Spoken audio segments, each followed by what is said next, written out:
Hello, everyone, and welcome to Cosmic Conversations. I'm your host, Sheila Seppi, and I want to welcome you to this episode on the Conscious Awakening Network.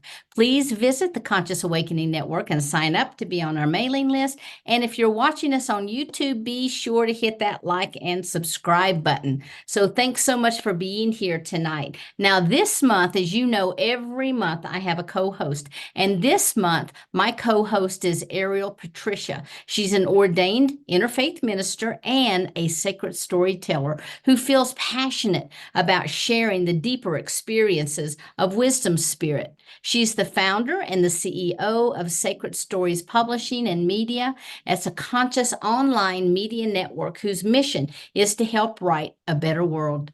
Together, we will bring you an entire month about the goddess energy. So get ready to be immersed in this profound exploration of the divine feminine. Be ready to unlock the ancient wisdom and the contemporary insights. And we're going to also, throughout this month, delve into the mysteries of spirituality, psychology, mythology, and more as we uncover this rich tapestry of the goddess archetype. Now, tonight, our first way shower is Anodea Judith, PhD.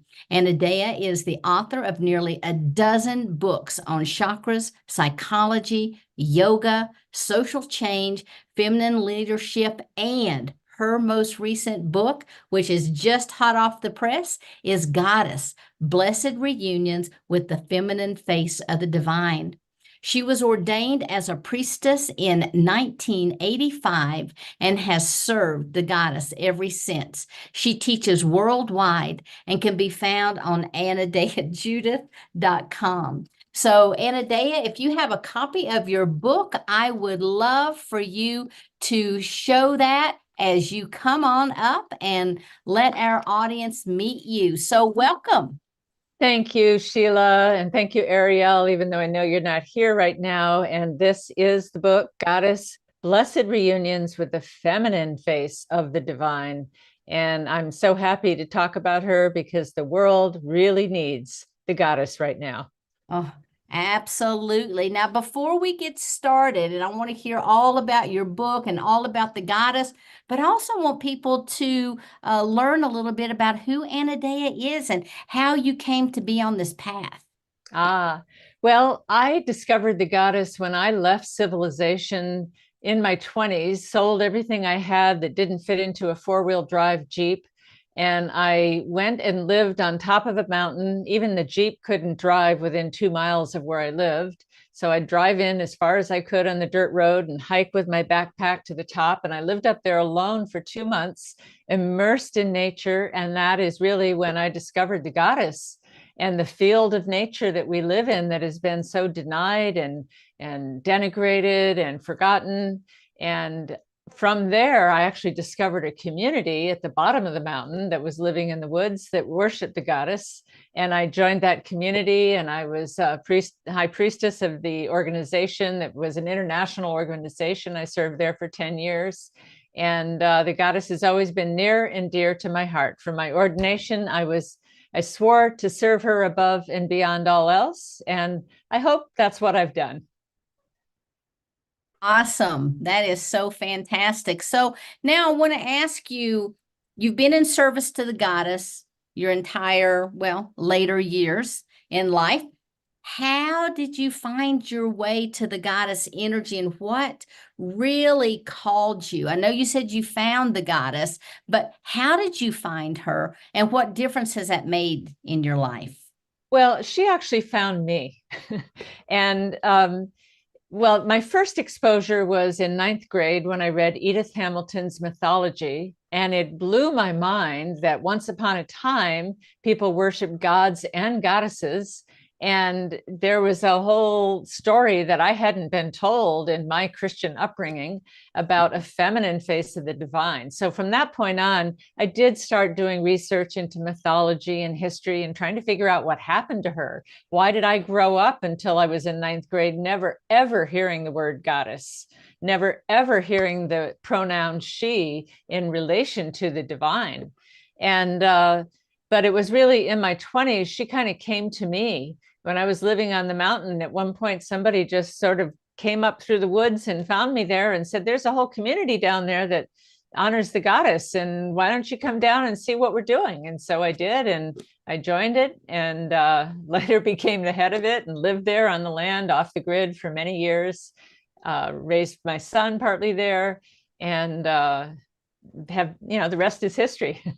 Right, right. Isn't it funny how, like when we're younger, it's like, oh, I want to grow up. I want to be a nurse. I want to be a teacher. I want to be this. And then as we progress and we, later on, we say, you know what? That's not really what I want to do at all. And we find this huge path that's ahead of us that we didn't even know existed. And I find that that's true too, in religion so much. They don't really talk about goddess and goddess practices. Everything centers around the masculine god. Can you talk to us a little bit about that?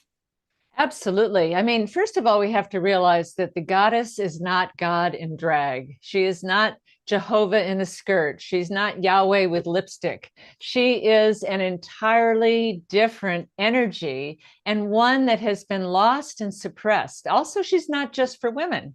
She's for men every bit as much as she is for women, just as much as, Christianity is for women as much as men. It embraces all of us.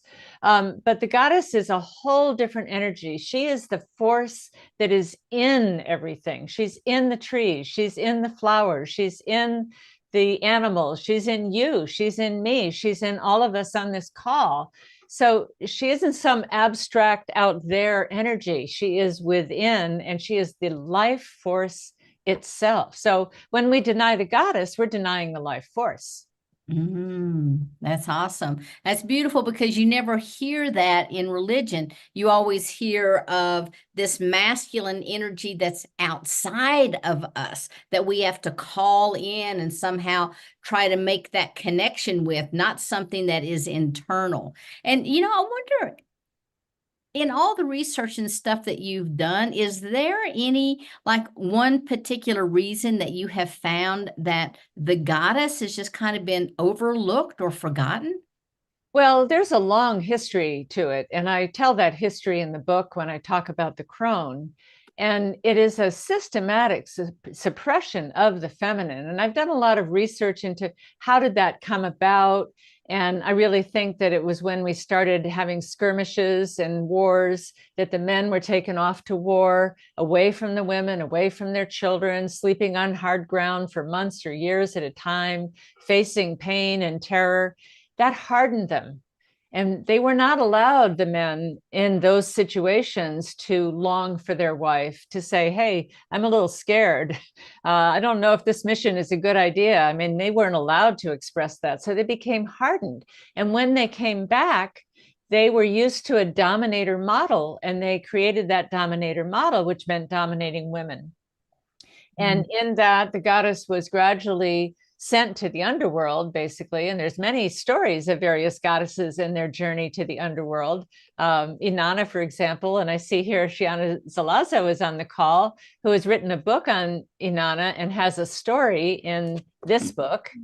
And so there's much that, the goddess was really sent to the underworld until the systematic oppression of the feminine and the witch burnings. And, there's much more to it. There's many stages in which it took place, but the witch burnings were kind of like the nail on the casket, if you want to say. And at that point, it was so risky to even utter the name of the goddess or admit there was any knowledge of her, that mothers no longer passed it on to their daughters, and their daughters didn't know to pass it on to their daughters. And it became completely lost. So much so that we didn't even know it was missing. And I say that you can look at this as humanity has grown up in a broken home. And that broken home had a single father with no mother, no knowledge of the mother, that we even never had a mother, never allowed to talk about her. And the father doesn't even date. That's awesome. Now, in your book, which I want to circle back to real quickly, one of the things that you talk about is the goddess and the various stages, the mother, the maiden, the queen, and the crone. Can you explain all of these various archetypes to us? Yeah, so if you look at the, divine absolute, however we conceive that to be, and, you can say that it breaks up into dark and light, and it breaks up into masculine and feminine as it's kind of coming down into our manifested world. And when you take the feminine, then you can break her up into the phases of a woman's life, which usually is called the triple goddess of maiden, mother, and crone, or wise woman. Mm. And I added the category of queen because many women say to me, well, I'm done with my children, but I don't feel like I'm a crone yet. And I'm working hard and I have a business and I'm serving humanity. And that's the queen phase. So these Mm. reflect not only the stages of a woman's life, and you could say for men, there's a youth, father, and elder that matches, and a king. Mhm. But they also represent a cyclic nature of the divine, that there's a beginning, a middle, and an ending. The maiden is the springtime, which is happening right now. She is the morning. She is the beginning of things. The mother is the summer and the fall, where the fruit ripens and we have the harvest.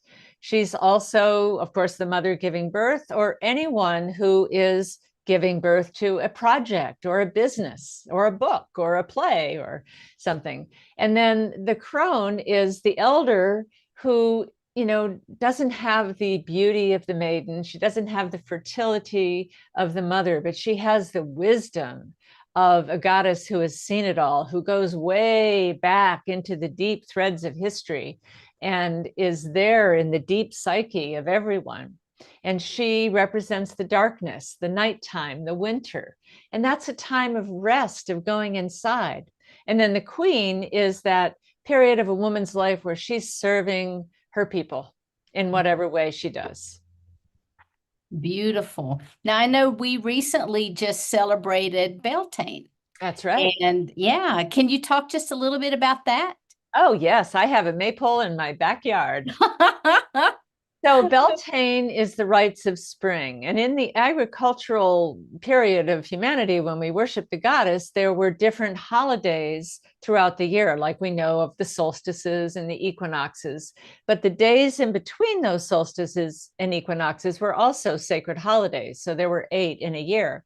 The one we just had around the beginning of May is Beltane, and that is the rites of spring. It is the time of fertility. It is the adolescent period of the year. We say, the birth comes in the winter, and then there's the child in the spring, and then the adolescent at Beltane, and the parents at summer solstice.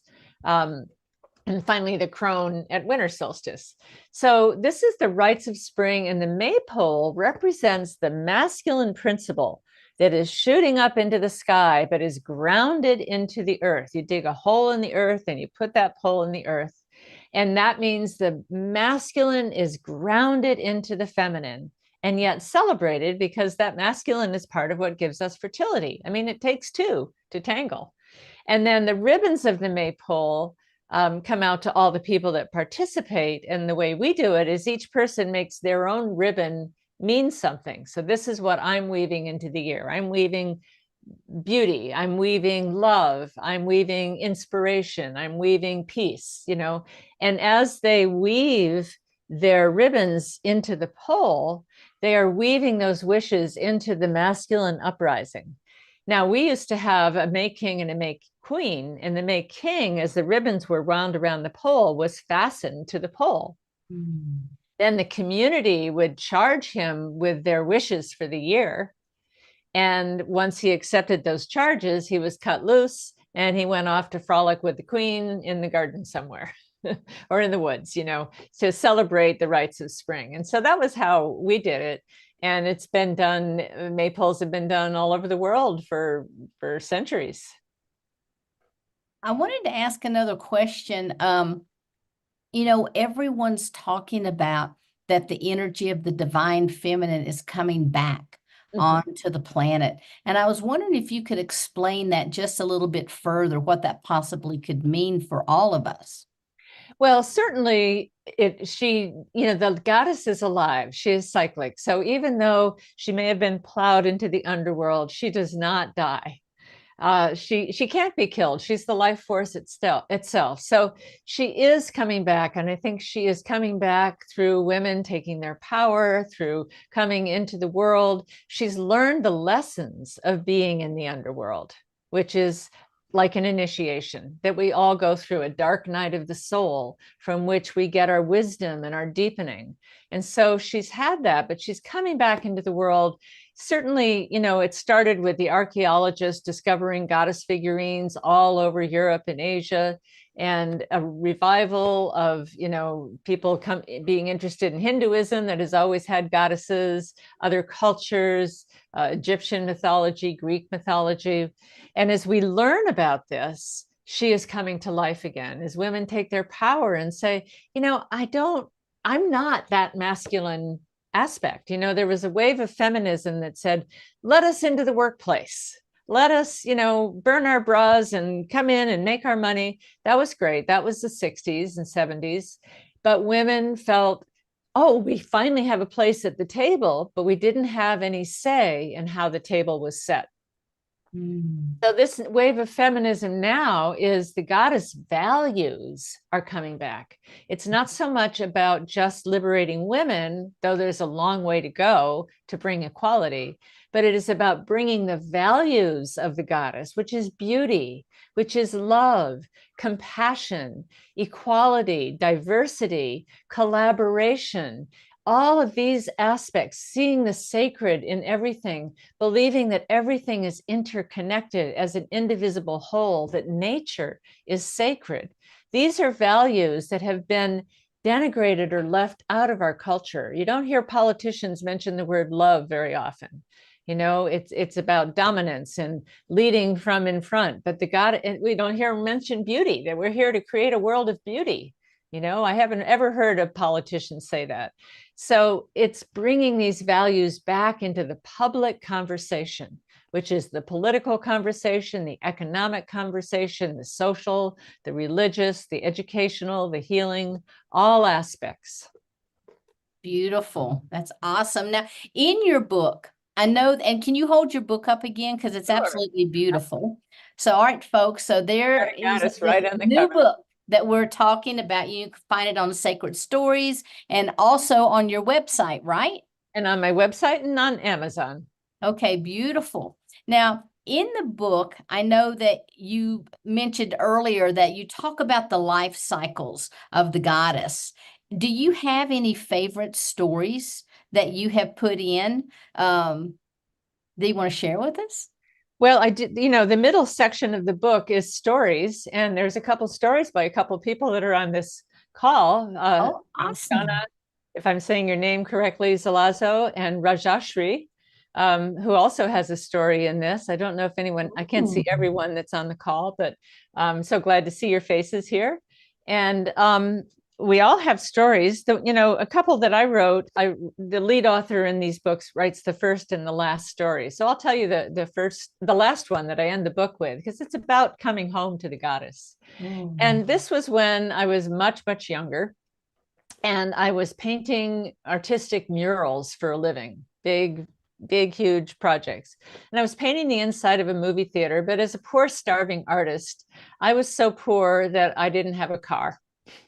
So I got around on a bicycle mostly. I carried my paint cans on the handlebars of the bicycle. And when it was raining, I would hitchhike or take a bus.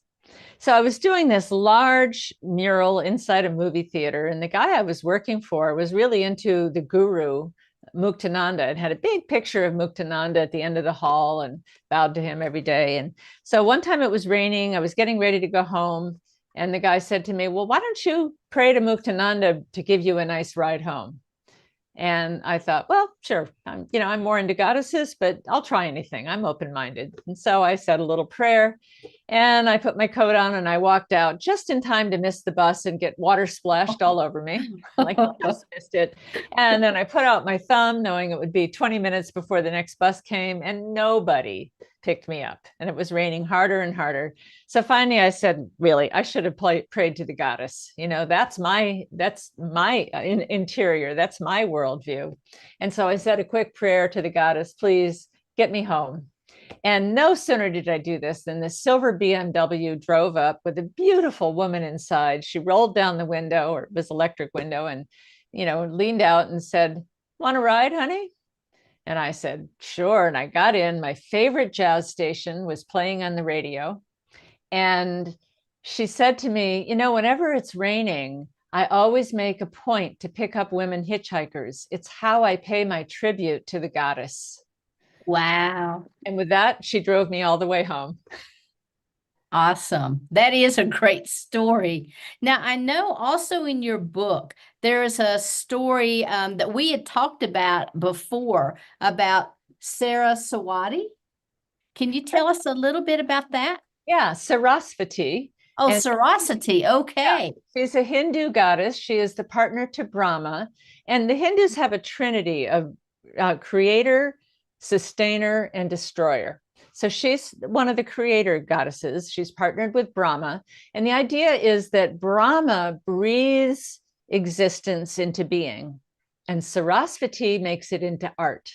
So she is the patroness of the 64 arts: music and dancing and painting and drama and history and astronomy and poetry and all of the 64 arts. So she's the one that, is the creatrix, really. And a story of her is that there was a scholar, a famous scholar in India, that had a son who was kind-hearted but very dim-witted. He couldn't really study. And of course, the scholar just gave him, so they call it, women's work to do. But the boy had a kind heart. And one day he was out fetching water from the river, and this beautiful woman was out there in distress and called for help. And being a kind-hearted boy, he helped her. He brought her in from the river. He brought her home, fed her a meal. And this was the goddess Sarasvati. Of course, he didn't know that. And she was so grateful that she touched a finger to his lips, and out sprung eloquent Sanskrit poetry, unlike any that had been seen. And he became one of the greatest orators and poets of the land because she had granted the gift of speech. But she represents purity and being in the flow. She's named after a river. So that means that we all know that creativity comes to us when we're in the flow. And there's a wonderful flow when you're creating, but you want to have a purity about that. Yeah. Now, a moment ago, there was a couple, as you were talking, and we were talking about how the masculine is pretty prevalent on the planet right now. We had a question to pop up from Fred and Kathy, and they said, how do we get collaboration back into politics? Do you have any ideas with that? Yeah, well, I think, behind the scenes, a lot of collaboration goes on, but we are witnessing, like at least in the US, between the Republicans and Democrats, one of the least collaborative periods we've ever had. And it's really a shame, but I think that the only way things get done is to collaborate. And this is what women bring into the workplace. When women are on boards of directors for companies, they do more collaboration, and the company performs better, has less employee turnover. When women are part of peace negotiations, the peace is more accepted by the people, and it lasts longer because they collaborate, because they talk to both sides. We need women brokering peace in the Middle East right now, in Russia and Ukraine. I mean, there's many places, but women typically are not allowed and, invited to be part of the peace negotiations. Only one woman in the history of the planet has signed an international peace agreement. And that is Miriam Ferrer of the Philippines, because typically, this is men's stuff, and when you have a militaristic mindset, collaborating with the other side becomes a threat. But we have to get out of that mindset that something is a threat. that is actually the threat, that we are in this competitive antagonism. And what will ease the threat is collaborating and working together. Yeah. Yeah, absolutely. So I know that you have, a wide range of stories that are in the book.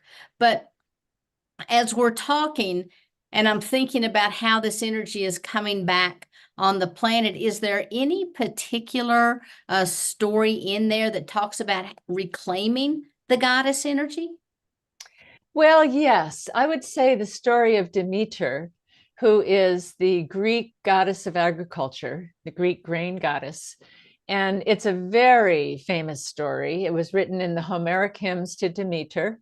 And it was practiced as the Eleusinian Mysteries, which was an ancient rite that every Greek citizen went to. Those mysteries were practiced for 2,000 years.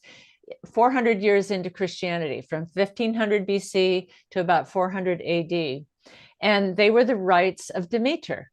And in this, it's quite a long myth. And so I don't know if I can tell it all, but we know that she loses her daughter, Persephone. Well, her daughter's name actually is Kore, which means spring maiden, who is abducted into the underworld by Hades, who is lord of the underworld. Now, why did this happen? It used to be that the goddesses ruled the heaven, the middle world, and the underworld. And as patriarchy started taking over and installing Zeus in the heavens, Poseidon in the middle world, and Hades in the underworld, it was creating quite a problem, because Hades discovered all these souls were dying and going to the underworld, and there was no way that they could get reborn because he didn't have a woman there. You can't give birth without a woman. So he went to his brother Zeus and says, hey, we got to do something about this. And Zeus, in his calculating mind, said, all right, I'll give you my daughter. Give you my daughter, Kore. Now, he didn't ask Kore if that was okay. He didn't ask her mother, Demeter. And Demeter knew that Kore would be her successor, would be the spring, right? And this is the cycle of the growing things, that they have a winter and a spring. And without a daughter to come, well, that would be the end of things. So she gets abducted into the underworld, and Demeter looks all over and can't find her, doesn't know what happens. No one will tell her. Finally, she goes to Helios, the sun god, and says, what happened to my daughter? And he says, well, I saw everything. Hades came up in his black horses, and he took her into the underworld, and she was screaming and crying. But Helios says, don't worry, it's not so bad. Hades is a rich man, she'll be a queen in the underworld. What are you worried about? And Demeter was enraged. So she disguises herself as an old beggar woman. She gets a job in a castle as a nursemaid for a baby that was just born. And because she is immortal, she roasts the baby in the fire every night. And of course, this is to turn the baby into something immortal, because she's grieving her daughter and she wants to have something. And one day the queen finds her doing this to the baby, and of course freaks out. What would you think if your baby was being held over a fire? And banishes her from the castle, at which point Demeter's rage comes out. She throws off her disguise, rises up into her full goddess beauty, and the queen, Metanera, falls to her knees and realizes what she's done. And she's, oh my goddess, I have insulted you. How can I ever make it up to you? And of course, while the goddess was grieving, the things weren't growing, the animals weren't doing well, the crops were failing. So Demeter says, build me a temple and reestablish my rights. And then you will set the world back into order again. Mm-hmm. And so they did. They built a temple in Eleusis, 9 miles out of Athens. And they reestablished her rights as the Eleusinian Mysteries that every Greek citizen did at one time or another, tens of thousands. It was the most revered rite in the ancient world. And everyone who did that came out saying, I have seen the end of life and its goddess-sent beginnings. I am immortal. I will not fade away. Mm-hmm. So they saw into the eternity of life. But basically, she said, if you don't establish my rights, things won't go well in the world. So it's establishing what I call the holy order of Mother Earth, or home. HOME. What do you think our world would look like if humanity adopted that? Oh my goodness, we would look at nature as sacred. And so there wouldn't be this exploitation of nature. We would realize that nature has a colossal wise intelligence that has been worked out, where there's complete recycling, complete employment, everything eats something else and it all works out. She has spent billions of years developing that. So we would honor the earth as a divine. We're actually practicing deicide when we are raping the planet. And so there would be a respect for nature, and we wouldn't be in this ecological crisis that we're in. There would be more respect for women and women's ways, not instead of men, not dominating men. That's not really women's way. In partnership with men. So men and women walking hand in hand, or whatever gender you feel like you are, the freedom to explore that, the freedom to be, however you are. We would honor diversity. We wouldn't have one true right and only way, and a fear of going against that and being punished and sent to hell. The goddess didn't have a hell. There was an underworld, but it wasn't a hell. It was a rite of passage. We would have more rights for women. We wouldn't be questioning whether women have a right over their own body to decide when to have birth and when not to, and whether we can adequately raise a child, which is the hardest job that anyone does in life, and whether we're ready to do that well. So we would honor life. We would honor the gates of life. And I believe we would have a more peaceful civilization, because in the archaeological finds of the old goddess statues and all, in those graves, there were no weapons. So that means those cultures did not honor war. I mean, if there was any fighting at all, it wasn't like an honored place. And it was later that people started being buried with their weapons as a way of showing their status. But in the old goddess cultures, it's assumed there really was very little, if any, violence and war. With so many goddesses out there that have really influenced our culture and cultures really worldwide, how in the world did you select which goddesses that you were going to narrow down to include in your book? Oh, that was a hard choice, because there's really so many, and I have studied mythology all my life, but I was trying to look for the stories that are really pertinent to now. Even talking about Kali, who is, a ferocious goddess that drips blood from her tongue and has a necklace of skulls around her neck and a waistline, a skirt made of severed hands. I mean, she's kind of gruesome, but she is really the liberator. And she liberates us from illusion. She liberates us from what is not real, from what we don't need. She's not a killer. She is actually a savior, and she is the queen of ultimate spiritual liberation. So I tried to find the ones that I'm most fond of, and that has the most relevance to today. Beautiful. Now, just a minute ago, we were talking about what the world would look like if the goddess energy was fully embraced. But I'm wondering, is there any way that we can find, bits and chunks, maybe some practical applications for the wisdom of the goddess and the archetypes in our society that we can go ahead and start implementing, that people can take these little bite-sized chunks? Sure. I think some other aspects that I didn't even mention in that question is beauty, bringing more beauty into our world, bringing beauty into how we dress. Goddess rituals have a beautiful altar set with flowers and candles, and, the priestesses are robed and wearing jewelry and flowers in their hair. I mean, there's a deep beauty to it, and our world is very missing that beauty. I mean, the natural world has it, but you go into our cities, there's not a lot of beauty. Things were built for efficiency, not for beauty. And there is also, in goddess tradition, celebration. It's joyful. It is magical. It is celebratory. There's music, and there's dancing, and there's drumming, and there's, a positive aspect to the body. There might be even some nudity, and at least breasts are shown. Why did we ever cover up something so beautiful? That was a crazy thing to do. So we would have more celebration. And when you have that, people are happier. One of the stories I tell in the book is the story of why am I blanking on it right now? Amaterasu, the Japanese sun goddess.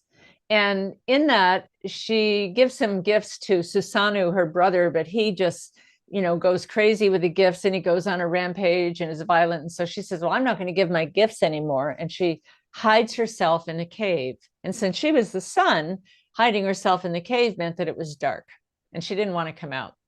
But then the goddess Asume says, I'll let, all the heavenly gods came and tried to, please come out, come out. The world is dark without you. And she wouldn't come out. And so the goddess Asume said, well, let's have a big party. And they called their musicians and they had feasting, and Asume started taking her clothes off and doing a strip dance, and everybody's hooting and hollering and they're cracking jokes and they're laughing. And it became so raucous that Amaterasu in the cave said, what's going on? I want to peek out and see what's going on. And when she did, a big shaft of sunlight came out and they were ready for her, and they had a mirror.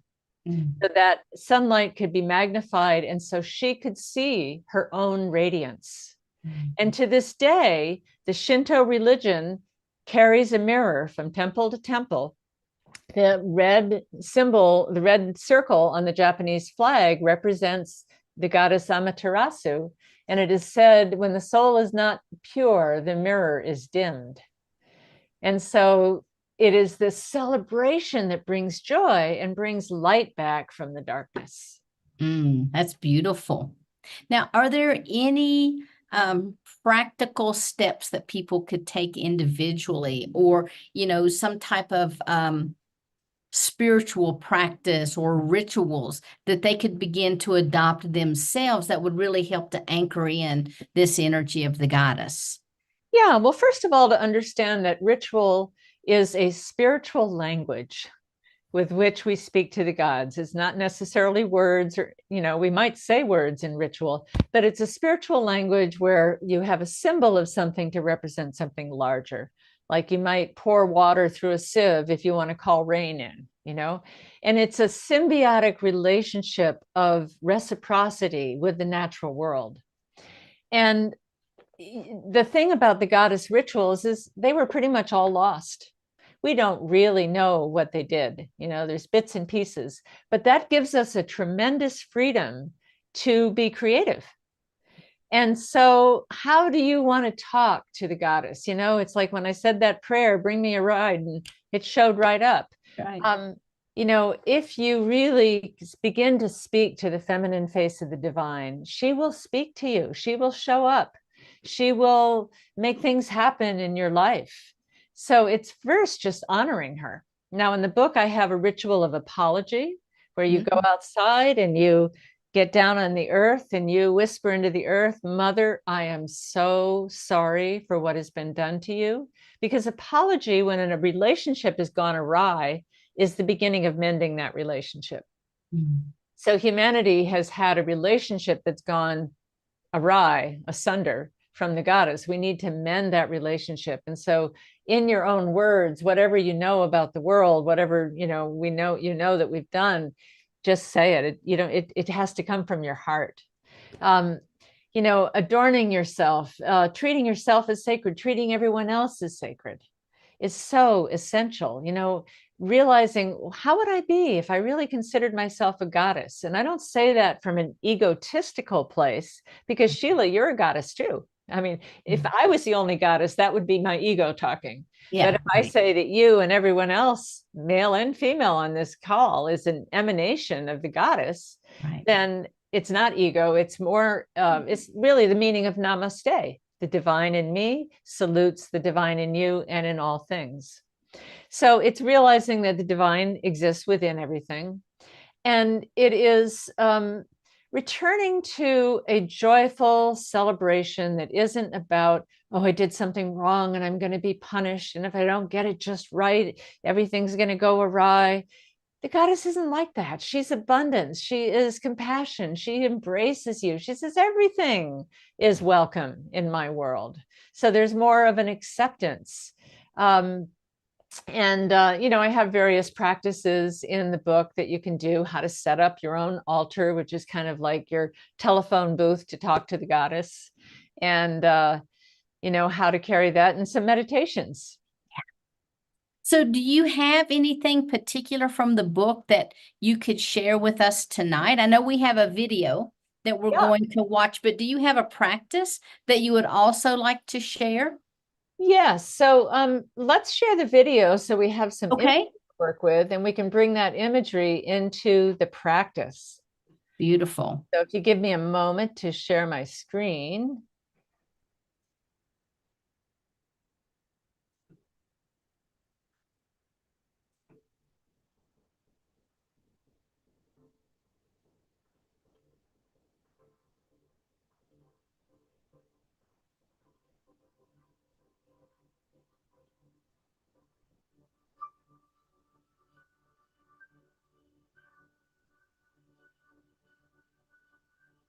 It hasn't popped up yet. It hasn't popped up? Uh-uh. Oh dear, it's playing. That's interesting. I know we had it earlier. I know we did. Let's see. I wonder why.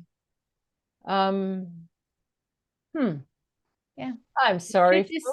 Just hit the share screen button. It should work. Oh, there we go. Okay, let me rewind. Anticipation. There we go. Let me know if now you see it. It's not popping up. Oh, All the buttons. yeah, I'm doing the same thing. Yeah. Huh. Well, maybe we. You know what? Let me make you a co-host. It wasn't necessary before, but I'll go ahead and do that now, and let's see if that makes a difference. Okay, so let me get out of that and try from the beginning again. I'm sorry, folks. Technology is not really the goddess's bailiwick. Well, you know, one of the things that I have found that consistently happens is when we start to create this energetic container and the energy starts to rise, that a lot of times technology is not compatible with the frequency that we've just built. So, Was it still you just know, not showing just now? no, ma'am. Oh, well, then I don't know what else to do. Um, Everything is engaged on this end, and I know it was working beautifully before. So if it's okay, if we can just drop into one of your practices, that would be perfect. Yeah. So everyone, close your eyes. And we'll do a meditation of breathing the goddess into and out of each one of our chakras. And so imagine you are entering your own inner temple as you close your eyes. That temple that houses the sacred, both feminine and masculine, within you. And as you come into that temple, you align it by lifting your crown up to the heavens and sending your roots down into the earth simultaneously.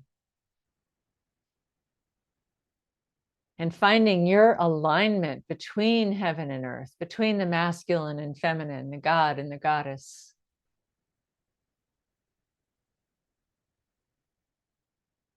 Right along your sacred core. And imagine breathing into your crown chakra at the top of the head that represents spiritual connection. And as you breathe in, you're drinking in the spirit of the goddess and bringing her into you. Whether you're male or female, the goddess can come and bring her gifts.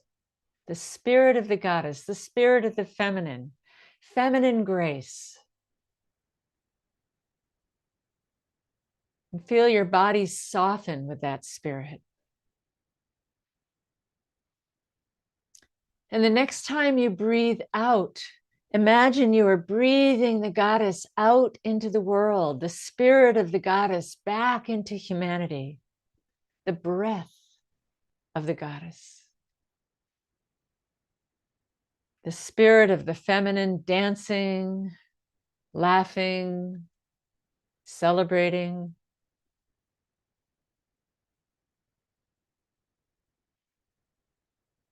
And feel the world rejoicing in that return. And then come down into your third eye, your sixth chakra, the center of vision, and breathe into that center the beauty of the goddess, the beauty of springtime or mountains or ocean, the beauty of a forest or a young child, the beauty of a maiden or a mother fully pregnant, or a wise old crone. Breathe that beauty into your imagination. And then exhale that vision out into the world, that the world may see the goddess, may recognize her, may see her beauty, celebrate her beauty. That her beauty may again be seen everywhere in our art, in our dancing.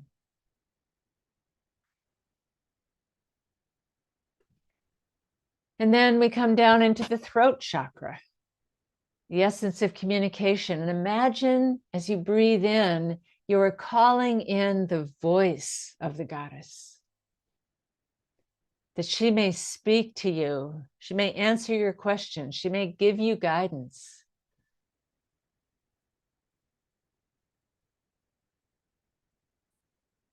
And as you breathe out, you are breathing her voice out into the world. You are speaking with her voice. You are letting her speak through you. And your words are heard and listened to. And then we come down to the heart. You might even put your hands over your own heart and breathe in the love of the goddess, for she is love above and beyond all else. And breathe in her love into your heart. Fill your body with her unconditional, compassionate love of life, of you, of creation. And as you fill your heart with that love, when you exhale, exhale that love into the world. That the goddess's gentle ways are heard once again, are felt, are followed. That her love is renewing, forgiving, healing.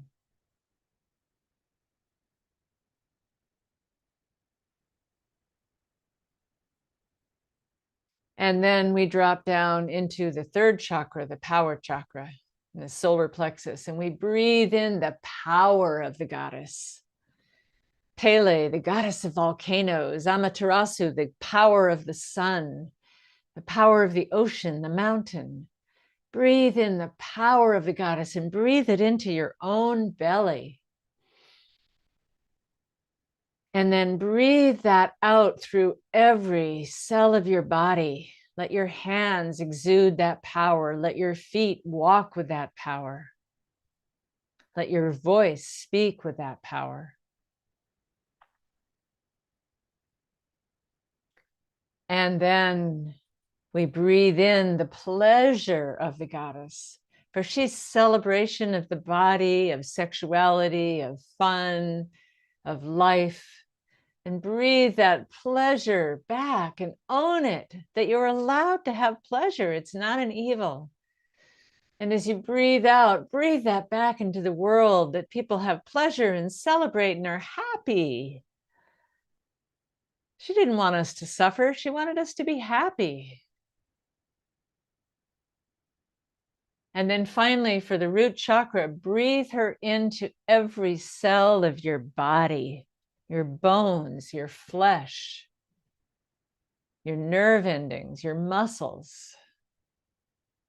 the bottom of your feet that walk upon this earth. Breathe the goddess into your body, that your body is a vessel for carrying the goddess. And breathe her down into the earth, that fertility and fecundity of the earth, we infuse it with fertility that rises up and gives us all the wonders and miracles of springtime and renews our body with radiant and vibrant health. And so feel the goddess within you in every chakra, and may she come into you and then speak through you, act through you. May she be your eyes, your ears, your heart, your hands, your feet, your belly, your soul. And may she come back into our world again. Thank you. Thank you. Wow. That's a lovely, lovely practice. So be sure to watch this video over and over again so that you can go through this practice for yourself. Now, I want to not be so stingy and quit asking all the questions myself. I want to open up and see if we have any of the audience members that have a question for you. If you don't know how to use the raised hand button, if you'll go to the bottom of your screen and hit the reactions, your little hand will pop right up. So if anyone does have a question, be sure to use that little button. And if you can't use the button, just raise your hand and I'm going to scan through real quick to see if we have any questions. Okay, so and if anyone also wants to make any comments about the goddess as related to the book, that would be awesome as well. Okay, I see we have a taker right here. I am not exactly sure how to pronounce your name, but I'm going to go ahead and bring you up. Hi, how are you? Hi, I'm Raja Shrima. That's beautiful. And actually, Sheila and Anodea, the name Raja Shri Ma means Queen Mother, and it was given to me by my guru.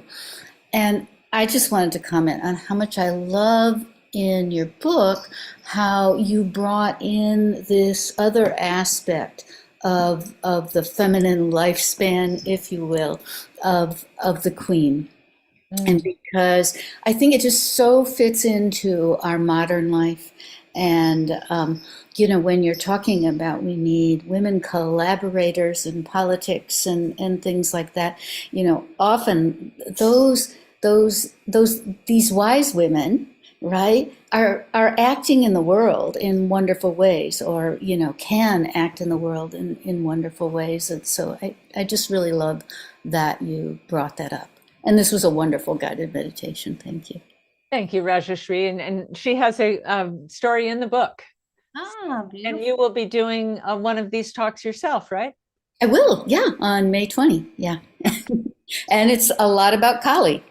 Uh-huh. Oh, Kali. All right. Beautiful. Okay, anyone else?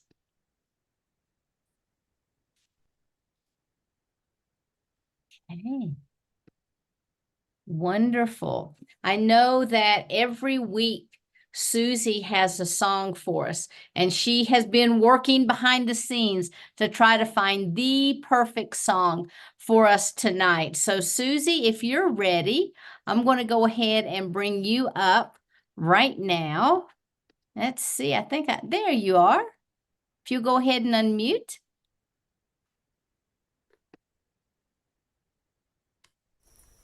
There you go. I couldn't do it, but yeah, I got a song, and the only goddess I'm aware of lately is Madame Paley, because where I go, there's like volcanic action now on the Big Island. She's not on fire right now anywhere. Okay, you're a goddess. You're a being of light, you're a goddess, and we know that we're right. You're You're a goddess, bringing love to everyone, and it's yours to give, and in the giving is the fun. Oh, we are goddesses, we are beings of light, we are goddesses, and we know that we're right. We are goddesses, bringing love to everyone, and it's ours to give, and in the giving comes the fun. Oh, I'm a goddess, I am a being of light, I am a goddess, and we know that we're right. I am a goddess, I bring love to everyone, and it's mine to give, and in the giving comes the fun. We are goddesses. Oh, beautiful. Oh, Susie, that was lovely. Yes, yes, lovely talk. I would love to hear more on each one of the goddesses you mentioned. It would take too long, but thank you so much for coming and sharing with us. Thank you Beautiful. for gracing us with your song. That was so perfect. Thank Mm, that was. Susie always finds the perfect song for us. So thank you so much, Susie, for coming on week after week. We really love it. So this kind of brings us to the top of the hour. And as we begin to wrap up, I am wondering, is there anything that we did not touch on tonight about the goddess, specifically in your book, or something that you would like to bring out before we close, or even any final thoughts? Well, I really want to talk about coming home to the goddess. You know, you go home for Christmas, you go home to your mother. You know, coming home, when people find their way into the goddess religion, into the often what's called the pagan community, they say, it feels like I'm coming home. And home stands for Holy Order of Mother Earth.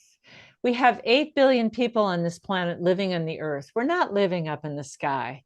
So let's come home to ourselves, come home to our bodies, come home to the earth, come home to each other, come home and celebrate being alive and having a wonderful life that we can create together when we honor the values of the goddess. Beautiful. Thank you so very much. And thank you all for being here with us tonight, whether you're in the audience, whether you're watching us on YouTube or any of the other canned platforms. I really appreciate your being here and supporting us all the time. And I guess brings us to our close. So you've been listening to Anodea Judith right here on the Conscious Awakening Network. And this is the first in a series of 4 spectacular speakers that's going to be sharing their knowledge and their wisdom about the goddess. So join us again next Monday right here, and every Monday this month, as we really dive deep into the history, the mythology, and really the practical applications of bringing the goddess into your life. So until then, I want to thank all of you very much for joining us, send you many blessings, and wish you a beautiful week. So namaste and good night, everybody. Much love, everyone. Thank you. Good night. Thank you, Bye-bye. Sheila. Night, Big, everyone. Thank you big so much. hug. Big hug. Thanks. Have a day. Mhm.